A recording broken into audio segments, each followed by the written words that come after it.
A part of that plan, of course, is to induce the gradual surrender of American sovereignty, piece by piece and step by step, to various international organizations, of which the United Nations is the outstanding but far from the only example.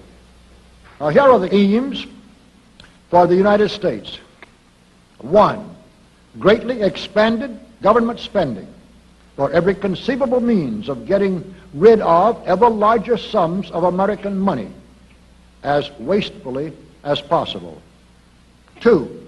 Higher and then much higher taxes. 3.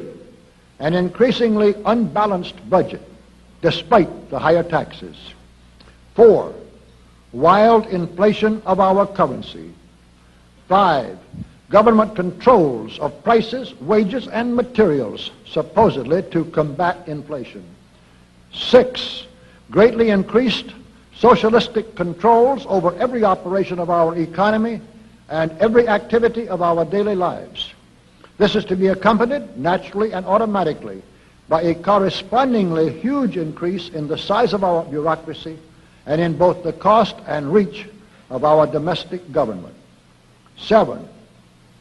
Far more centralization of power in Washington and the practical elimination of our state lines. There is a many-faceted drive at work to have our state lines eventually mean no more within the nation than our county lines do now within the states. 8.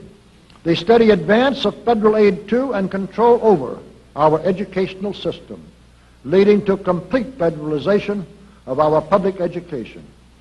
9. A constant hammering into the American consciousness of the horror of modern warfare, the beauties and the absolute necessity of peace. Peace always on communist terms, of course.